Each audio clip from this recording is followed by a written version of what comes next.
Cool. Hey, welcome to the Physiology of Endurance Running podcast and a special episode, the start of a new series we're going to be putting out there hopefully every week, where we're going to be looking at Dan's training towards the Valencia Marathon this December. So I'm sat here next to Dan, as always, and yeah, we're going to be breaking down some of his training. We're not going to be doing every single day, but we're going to be looking at the key parts of his training and especially how this relates to the physiological data that Dan collects. So this first episode, we're going to be looking at a lab test that Dan's done in the last week, and then sort of talking about goals for the training block, how Dan's going to apply the data that he's got from this test, and go from there each week pretty much. But yeah, welcome to the podcast, Dan. It's weird introducing you. Yeah, role reversal. Yeah, just to keep you guys on your toes. So I'm looking forward to this. We're gonna, like Owen said, take a physiology perspective on my training. How can I use the data that I collect to hopefully optimize my training in the build up to Valencia, and what other interventions outside of training can we put in place to help get me the fastest I can come race day. Yeah. So should we say, we'll put it straight out there, the goal for Valencia? Okay, so the dream goal for Valencia is to qualify for the European Road Running Championships, which are happening in April next year, and the time is the qualifying time for GB is 2:12:30, and actually that got me quite excited, to be honest, because if they'd put it as 2:11, I would have said no, that's not happening. There's no chance. That's too big a breakthrough. But 2:12:30, I feel like it's in the realms of possibility. It's not like a complete pipe dream, but it's going to be challenging. So for the listeners, my PB is 2:15:19 from Valencia last year. I feel like there's still room on the table to make some sizable chunks out of that, but it's not going to be an easy. It's not going to be an easy job to do that. Training's going well. Like I said, I think I'm in good shape now. We'll give a bit more background about that later. But yeah, this is just about sharing my journey. How close can I get to that time? Hopefully PB at the very least. But yeah, pipe dream, or I guess the dream situation is to get 2:12:29 seconds, and hope that's good enough to get picked for the team. I think also worth saying already at this point, after we've done a whole episode about pacing the marathon, you're not just going to, roll the dice and go out, on that pace. You're going to stick to what we've talked about before. You're going to actually practice what you preach. 100%. Yeah, I think I know how to execute a marathon now. If you haven't already, go back and listen to my our marathon pacing podcast. I'm a strong believer in not just going out on a pace you hope you can run. I will follow my advice from that podcast, which was basically to use heart rate to gauge your efforts, and if on the day that's good enough to run the qualifying time, then fantastic. If it's not, I'm not going to be disappointed if I run 2:13 and 2:14. To be honest, these days a PB I'm delighted with. My Valencia was a PB by 15 seconds. I was delighted to run a PB by 15 seconds. So not getting any younger. You realise when you get to when you're 30 years old and you've run, I think I'm on 11 or 12 marathons now, but getting a PB, you can't be disappointed with that. So yeah, let's get that one out of the way to start with. It's just get as fit as I can. Hopefully that's good enough to run inside qualifying time. Yep. So the goal, like we said for the series, is to just go through, I think, the key parts of your training. We're not going to discuss your 60-minute jog on Monday morning sort of thing, but we're gonna go into sort of the physiology of why you've done what you've done the previous week, basically, and not just the running, like we said, but there's going to be some other interventions that hopefully get brought in through the series, and there, I think we're going to try and tie them into sort of main episodes as well. I know we've talked about like heat and using that as a stimulus. I think also possibly S&C. Although when we get to that episode, we can talk about Dan's history of S&C, the absolute lack of history. Lack of history of S&C. But I think it's I'm hoping that this series is more just an excuse to or a good like case study of how can we use this data, because it's all very well talking about the theory, but going through this should hopefully lead to some practical examples of how myself as a physiologist are using the data that we're collecting to inform my training and my preparations, and just how can we use data to have a more informed approach to training, and hopefully optimize things as best we can. Yeah. So I think in a sentence, it's, you come into the lab and get tested. How do you then apply that data towards a race? 100%. Because I've been sent test reports from multiple people who have been not tested from our lab but tested from other labs, and the data's great. It's all really clean. Looks like good, reliable data, but that's only one part of it. It's a waste of money paying sometimes quite a lot of money for a good test, but if there's no interpretation, which often there isn't, then it's a complete waste of time. Like you can, if you don't know what to do with the data, then it's not useful. So hopefully going through this will be helpful for people who have had physiology testing before, or just actually more interested broadly in interpreting results and using sports science to make you run faster, because that's the name of the game. We're not doing it it's not a data collection exercise. All the athletes I test, we're not doing it for fun. We're doing it to try and help people help them run faster. 100%. So we're gonna, for this episode, I think we're talking about the previous week, so 30th of September. We're mainly going to focus this time on the actual lab testing that Dan undertook. That would be, what day was that? Thursday the 2nd. I want to say. Let me just pull up my Strava here. Yeah. So if you're not already, you can follow along more closely and see every run, every split of my training on Strava. Dan Osborne Nash. And yeah, well, I guess we'll start. Let's go for my week, and then we'll get to the lab testing, I guess. Strava on a computer is rubbish, isn't it? So even I guess the starting point actually is pacing Philly, which we've already talked about briefly. Berlin Marathon on Sunday, the 29th of September. 29th, yeah, sounds about right. So that was a starting point. Great, as I said on our last episode, really happy with that. Felt very comfortable. Heart rate was nice and low, so that was a good confidence booster. And the goal for that week then was to recover before running Cardiff Half. But I also really wanted to get a lab test in because we're recording this episode this week, but more because I was racing Cardiff Half and didn't want to have to spend a few days recovering from Cardiff Half, jumping straight into a lab test, and then from there starting my training block for Valencia, because actually you never know how you're gonna respond after having already done a race, after having done a hard race. We've put a max effort out.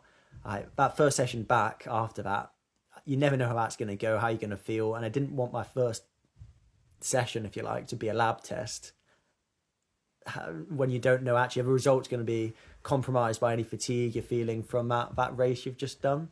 So like if I was going to test after Cardiff Half, I would have raced Cardiff Half, had probably like 3 or 4 days of easy running, then done a session, and then done another 3 or 4 days of easy running, and then done a lab test. And that Ben is really eating into a training block. Yeah, at that point, it's I think I just looked like 8 weeks to go to Valencia, and so if you'd waited another week, that's 7 weeks. It's not actually. Yeah, I mean you factor in the taper as well. You go, well, it's 5 weeks, and then that was what was going through my head. So I've decided to, on the Thursday, decide to risk it and do a lab test, and I'll let you know if that paid off a bit later in the week. So what did I do? So yeah, did Berlin on the Sunday 29th. Felt pretty good after that. I ran 20k on the 30th, nice and easy. Next day on the Tuesday, I ran 10 miles in the morning, and I did 10k in the evenings, just to mix my miles and k's there for a few lovely people. So 10 miles in the morning, 6 miles in the evening. 2nd October, so one's for Wednesday now. 12k plus 5 times 15 seconds. So a nice easy day there. I think I would plan to do more, but life got in the way. I wanted to double, I think, but that never happened. So that brings us to the Thursday. We did a lab test. So lab tests, I did a slightly modified version of our standard protocol. So 5-minute stages like we normally do. Started at 15 kilometers an hour, which is 6:30 a mile pace, or 4-minute Ks. 4-minute Ks, yeah, 4-minute Ks. Every 5 minutes, jumping off a treadmill, 30 seconds recovery, taking a lactate, jumping back on. If you go on my Strava, there's a nice video that Owen's recorded because I tested myself. Owen was busy, otherwise I roped him in. But I was taking my own lactates, changing the treadmill speed, jumping back on, minus the 2 minutes that Owen was in there to get a bit of footage. But because I've been tested quite a few times, I wanted to get a bit more detail about where my thresholds were. So I started off with 1 kilometer an hour increments, but then moved to half k an hour increments. So let's pull up my lab data here. So I went 15, 16, 17k an hour, and then I went 17 and a half, 18, 18 and a half, 19, 19 and a half, 20, finished at 20 and a half k an hour. So actually ended up quite a bit of running with quite a bit of a pretty good pace. So finishing at 20 and a half k an hour, which is where's my, I haven't got minute k's and minute miles on here. That's rubbish, isn't it? It's 3 minutes. It's about 4:42 a mile, or about 2:55 a k. Should have worked that out beforehand. But anyway, that's the protocol I followed. I obviously had a mask on for gas data, and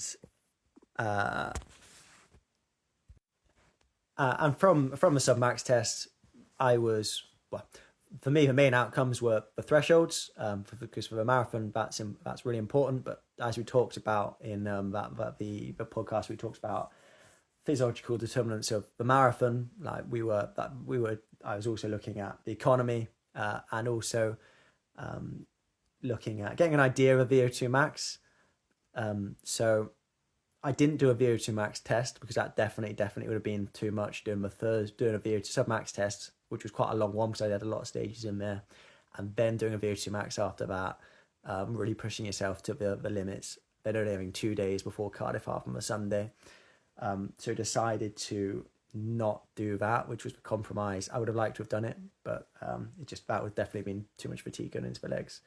But instead, what you can do is you can plot your oxygen consumption against your heart rate, and that's going to be pretty linear in most people, and then extrapolate that line up. So I've plotted oxygen against heart rate, and if I know what my max heart rate is, I can extrapolate that. So my max heart rate is 190. That's what the highest I've ever seen, and I saw that quite recently in the summer racing the podium 5k. So 190, extrapolate that up, and that gave me a VO2 max of 71.7. So in terms of our physiological model of marathon performance, our first starting point is VO2 max 71.7. And for me, that's pretty low. And by pretty low, I mean it's the lowest I've ever had it measured, with the caveat that is we didn't directly measure it. So a few caveats there, but seems a bit low. That immediately, when Dan sent the report to me, that I was like, oh yeah, that VO2 max is pretty low. And I think what we've said since is this is like a really good example of where if you just do one test and then use that data for the rest of the time, you don't know what was going on that day. We know that this is about 5 mils per kilo, sort of low. It might still be correct, but comparing to historical data, it's different, and it sort of stands out. And then you question, like, is that accurate? Was there something going on? I mean, you had loads of fatigue in your legs. Yeah. Now, that's the thing. It's hard to know. Is that real? Is that not? I would have more confidence, obviously, if I'd done a proper VO2 max test and seen a nice plateau in my oxygen consumption. But it's hard to know if it's real or not. But it is the lowest I've ever had measured. I've probably had a VO2 max test done about 6 or 7 times. But interestingly, I had one done close to Valencia marathon last year when I was really, really fit. And that was also like one of the lowest I've ever done. So it was about, I think from memory, it was a 75. And for context, the highest I've ever had it measured is 80 mil per kilogram per minute. And I've hit 80 twice, I think like 80.1 and 80.5. I've had a couple at like 77, 76. I think the one in Valencia was 76, 75, 76 last year. So this coming out at 71.7, so let's call it 72. That's definitely on the lower end. But the next question is it good enough for the goals that I need? So is it good enough to run a 2:12:29 marathon?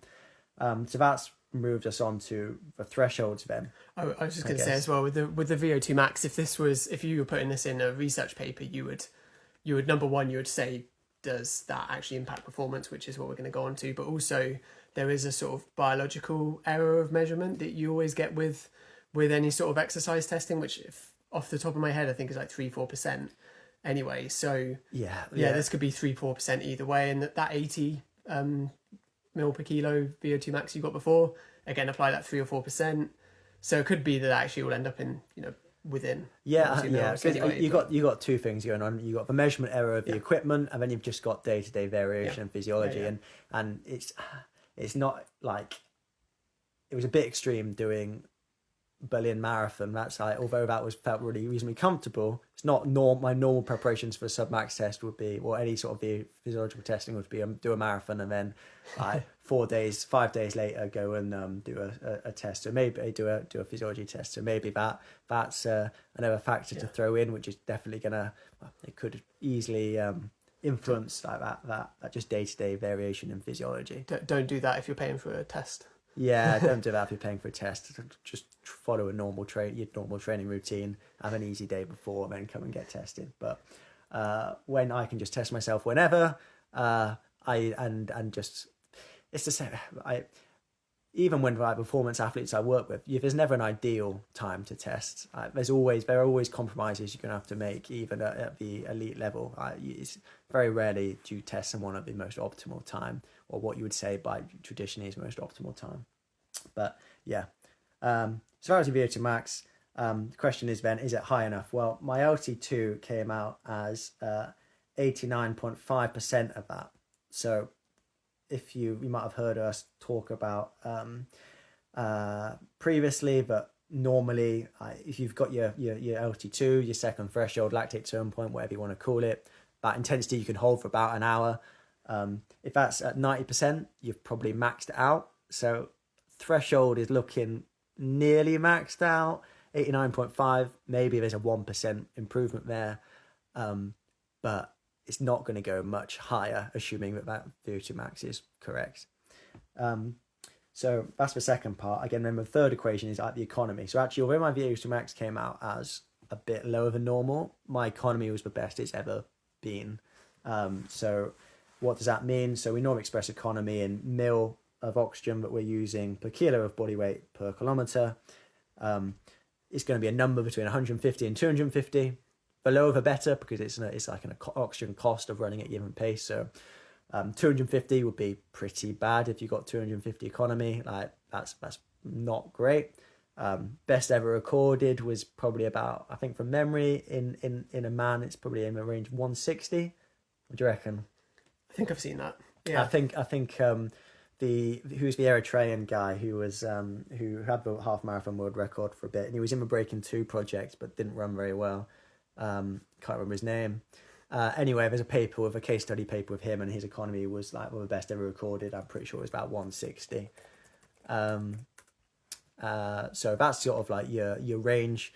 So my economy was down in the 180s. For the majority of the test, got up into a low 190s at the end of those faster speeds. So for me that was as good as it's ever been. So in a really, really good place. So that actually translated to when we're talking about, right, my VO2 max is 71.7. My LT2 is at 89.5% of that, or when I factor in that economy, that means that my LT2 speed is 3-minute Ks, 20 kilometers an hour, 450 a mile. So that's as good as it's ever been. if not a little bit better than it's ever been. To be honest, it's probably the best it's ever tested, which is a really nice place to be in. 7.5 weeks out of the time of recording to Valencia. I mean, that economy being the best it's ever been makes sense, doesn't it? Like, that's sort of what we know about economy, that it gets better as you run more and you have a longer sort of running training history. So yeah, that makes complete sense. And like we mentioned a few podcasts back, again talking about the physiology of the marathon, like that Paula Radcliffe paper, you look at her VO2 maxes and they're similar, if not slightly trending down over her career, but her economy just keeps going up and up and up as you train for more years. And that's what mine's done. I mean, I guess the other thing is I tested, and I've the last few tests I've done have been in the Asics. They've been in the Adidas Adios Pro 3s. This was my first test that I've done in the Asics Metaspeed. They're a hell of a names, these shoes, aren't they? So the Asics Metaspeed Paris Edge.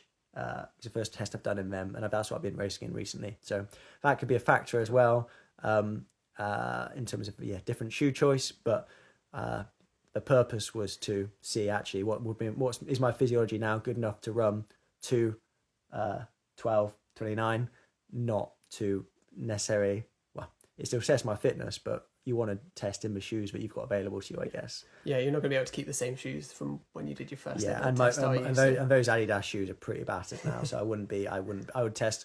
I might be fitter, but actually test worse if I ran in them now, I think. But anyway, so is 20 kilometers an hour LT2 good enough to run a 2:12:30? So a good rule of thumb for an elite athlete is that you can sustain about 95 to 96% of your LT2 during a marathon, and previously that's what I've been able to sustain. Not in every marathon, but when I'm going really well and done all the marathon conditioning that you need to do, then I can sustain 96% of my LT2 during a marathon. So 96%, let's do the maths here. 96% of 20 kilometers an hour is 19.2 kilometers an hour.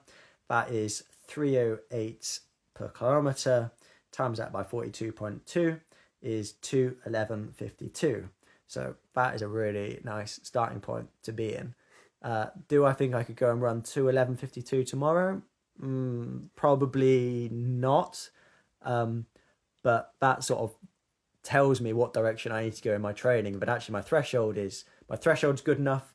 My VO2 max, although it's dropped, is good enough. But what I need to do is probably just get more durable and go. Maybe it was we recorded that durability episode before I did this test. So maybe that was just fortuitous in that that's what I need to work on. I think that's my interpretation, and that thresholds are good enough. I just need to be able to make sure my body is really robust and it can handle 26.2 miles of running at a 5:03 a k, or 5:03 a mile, 3:08 a k, which I don't think is too far away, but I haven't been doing that much of that stuff recently. I've been working on more improving those thresholds and leaving out final prep for the final prep. Yeah, I mean, like last time when we did the durability episode, I think like we sort of came away saying we don't really know how to measure it, or what improves it, but actually you've sort of got a good measurement here that you know you're really fit, but you also know that you're not like marathon conditioned, and yeah, so doing some more marathon training will help and will likely help your durability. And that's just sort of a gut test, isn't it? That like, as someone that's done this plenty, that you're not in marathon condition. 100%. Even if you didn't do the test, you would say, I haven't done enough long runs. I haven't done enough fast long runs to feel confident. Because like if it was just those three physiological variables determining your performance, we could, I could hop on my bike and pace you around Butte Park for 26 miles tomorrow. Like, and we're just going to do it. Yeah, but actually there's more to it, even beyond these numbers. Yeah. And I guess, as I said, this test was the best I've ever done in terms of my thresholds and my economy, although my VO2 max is a little bit lower, but that didn't, as we discussed, for the marathon, that's all right if it's gone down a little bit. I'm not going to be running at that intensity during a marathon. But during when I did my test before Valencia Marathon last year around 2:15, my LT2 was actually only a little bit lower than in this test. It was about 19.8, and that only translated to a 2:15. But as I've said previously, I hadn't done enough of the marathon specific conditioning, so I'm hoping that this time round with a slightly better LT2 and the time now over the next 7.5 weeks, well, minus the taper, to really put some marathon specific training in there, that will help that durability piece. I guess one other part of the testing that is encouraging for me is that my LT1, so my lactate, that my first lactate threshold, that highest speed where that you can run at without lactate going up above your resting levels, that was also the best it's ever been by about a kilometre an hour. So it's actually coming out at 19 kilometres an hour, so 5:05 a mile, 3:09 a k, which hopefully will translate into better durability, because in theory, I'm just sort of thinking out loud here that actually I don't need to run much faster than that speed to run a marathon in the time I want to run, and so hopefully the cost will just be a little bit lower in terms of like fat, in terms of like glycogen use and just the general stress on the body, but yeah, we will see. So I guess now from this, and we're going to discover it over the next few weeks, but what do you think? I mean, we sort of alluded to it, but what do you think your training's going to be looking like? Just, off the top of your head at this point. Yeah, so I'm not too worried about the VO2 max. I'm gonna put in I think we're gonna talk about how you've spoken about it already, but one of the things that I'm gonna try and introduce is some heat training, some heat stimulus, and that's as we will talk about in another episode, that's quite a good stimulus for VO2 max. So I'm hoping that I can maintain or increase that VO2 max slightly by doing some heat training. I think the bulk of it, the actual, like, in terms of what do the harder sessions look like, it's going to be maintaining or actually just maximizing that LT2, just to give me a bit more of a buffer, a bit more of a wiggle room. If I can get it to 20.2 kilometers an hour, then that gives me more confidence that I've got the capacity to do what I need to do. And then I guess what that looks like is lots of running at about your threshold, about half marathon pace, maybe some shorter reps down at 10k pace, but quite short, so the metabolic cost is quite low, your lactate levels will remain quite low. But I think the thing that's really going to make the difference probably is the marathon specific sessions and some fast long runs, probably just below that LT1, that so I'm thinking, like, I mean, when I did Berlin, we did 26 miles at 5:34s, I think it was, which is just inside 3:30 a k. So that's a good starting point, but trying to get that down to more like 3:20 a k, 5:20 a mile, which is going to be, as a good fast long run. But if I'm thinking I need to run 5:03 a mile or 3:08 per k, then it shouldn't be that hard. In theory, I have done long runs before. I've gone out and done 22 miles at 5:20 a mile pace, and I think at the time that was too much for me. But I think now I am starting to be at a place where I could handle that, and that would be a hard long run, but not a race effort, if that makes sense. So those sort of sessions, and just some classic like long reps at marathon pace. Yeah. So yeah, I think the summary is the fitness is good. I need to just get conditioned to hold it for 42k, 26 miles. Yep. So that was Thursday. So that was Thursday. Just Thursday. But like we said, we're not really gonna touch much on like your everyday, it's the main sort of parts of the week. So if we, I think couple of easy days, a couple of easy days. I was panicking a little bit because I was a bit tired after that lab testing. But as I said, that just seemed the best place to put it. I wanted to run well at Cardiff Half on the Sunday, but it wasn't the A goal of the year. Like the A goal 100% was always going to be Valencia. I've not run a half for, well, I started one half. I started the Wrexham Village Bakery half marathon, is that what it's called, a couple of years ago. But I was a bit unwell when I'd started it, so didn't actually finish. But I hadn't raced a half marathon since the big half, as the last race before COVID, so 2020. That was still my PB of 16 seconds. So I was pretty confident I could get under that, especially off of the physiology data and just like what I've raced recently, like a good 5k PB of 14:05 and a solid race over 10k. So I was hoping just to enjoy it, see where I was at. So yeah, tested on Thursday. Friday, I went for a run with my wife, Jemima. We just did a really nice, easy 35 minutes, 5:30k pace. And then on the Saturday, I did 9k, 6 miles, 4:12 a k. So just inside 7-minute mile pace, again, nice and easy. Feeling a bit better, feeling a bit more recovered, and then it's race day. So Cardiff Half, and then remind you, Cardiff Half is just 20 minutes from my house.